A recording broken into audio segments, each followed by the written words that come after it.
Welcome to Scoutcraft. This episode has a mining extravaganza. We've got new data packs, we're doing scout missions, we've got a whole bunch of things going on.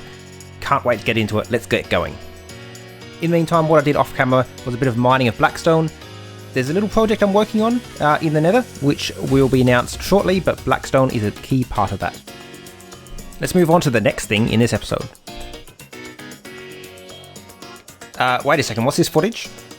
You shouldn't see this. Turn away, don't look at this. You can't see it, you can't see anything, nothing happening right here. Just avert your eyes, this should not be in the episode. Let's move on to the next part, please. Quick. Last episode we got a whole bunch of diamonds after dying in the Nether, and this time we need to get a different kind of resource, gravel. You may be able to figure out already what I need the gravel for, but I ended up getting multiple shulker boxes full of just gravel. Here's the time lapse.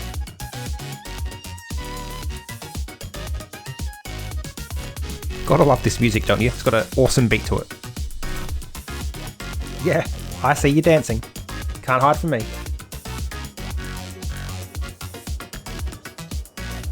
I love making these videos, I love the editing process, and I appreciate all of you for watching. You are legends. Just thought I'd chuck that out there.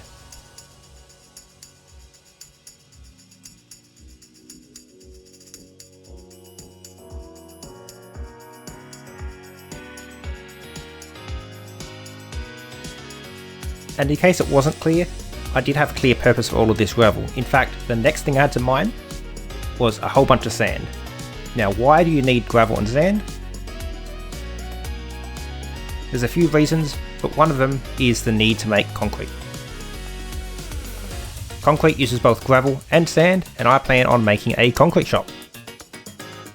A few of the scouts have shown interest in using concrete, and I plan to be the exclusive seller. So I'm going to need a lot of raw materials, and that's what this mining expedition is all about. As I said at the start, it's a mining extravaganza, but we do have other things planned later in the episode. For now, here's a very quick sand mining time-lapse as well.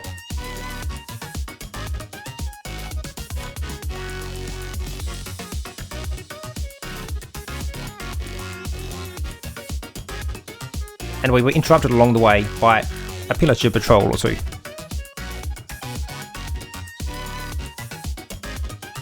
Naturally, we made quick work of them.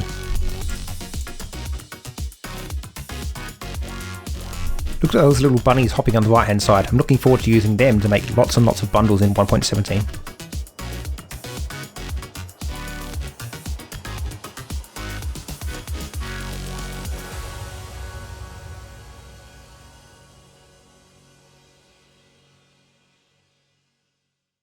System 64's base is massive, a massive, huge mega base, and he asked for some quartz blocks. And so I went mining into the Nether and got a whole bunch of it.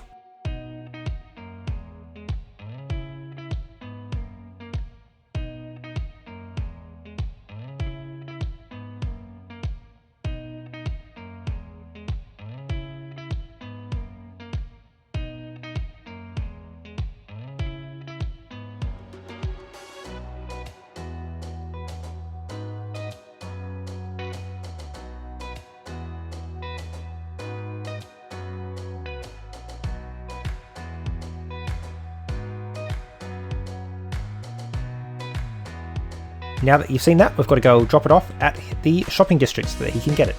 So we have 3 stacks and basically 3.5 stacks left over, and he's paying us 5 diamonds for all of that quartz.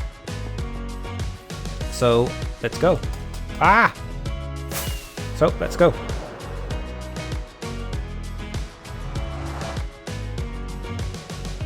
Okay, so the mailing box is this way. We should be good to go. Now I think he's already paid me, so let's just check in here. Not yet. Okay, that's fine. So if I find System 64 and I'm gonna grab these out, I need an anvil.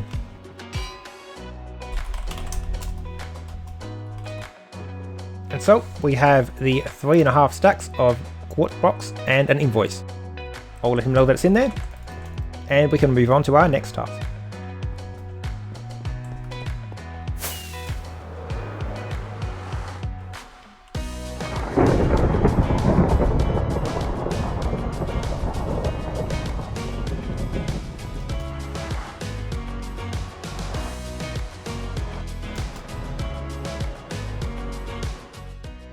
Recently we installed a bunch of data packs on the server from Vanilla Tweaks. I'm going to show them to you now.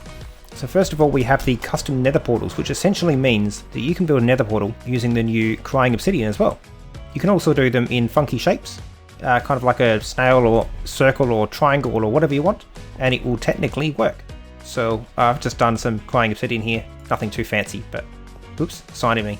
You get the idea. Another really cool one I've done, which you've probably seen in other Scout videos already, is the ability to use armor stands on and actually add arms and other things and control them using a book without commands. So I've set this guy up here, and I've also got this here using an armor stand as well. And the other one we have are the mini heads that you can trade with the Wandering Trader. So for example, we have a whole bunch of mini blocks here. We've got iron blocks, enchanting table, lapis, diamond, gilded blackstone, oak log, crimson nylium, crimson planks, slime blocks, and shulker box, mini shulker boxes as well. But yeah, there's some interesting data packs that we've just added to the server, and if you want to get them, they are all on Vanilla Tweaks, and I can give the exact name if you can't find them. In the meantime, this episode has a lot in it.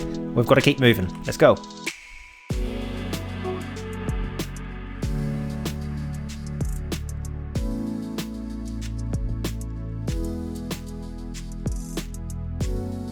I caught up with Vloop recently, and he showed me his Blaze Farm, which is quite interesting. The premise from this is that all the scouts can use it, but we're not allowed to take the loot drops, it's just for the experience.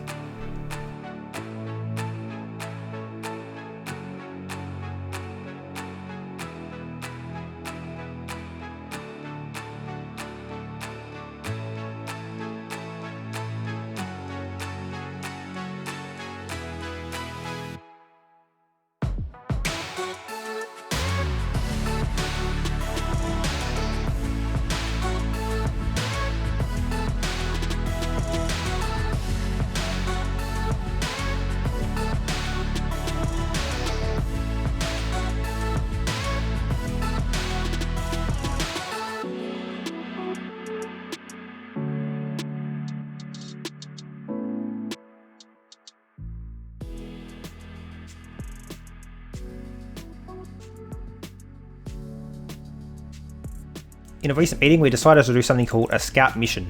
Now the idea here is that we can only have one out at a time. We can either place it somewhere randomly in the world for another scout to find, or we can deliberately put it at a particular scout's base so that they are the one that will do the task.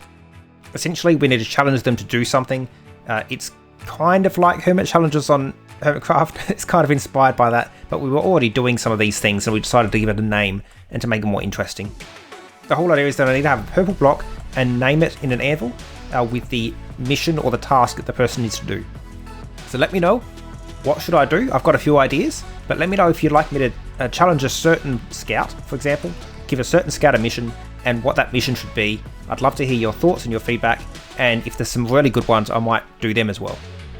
And if you haven't yet, subscribe, because it really helps you out. It means that you get to see more of my videos if that's the kind of thing you enjoy. Catch you later, and stay awesome.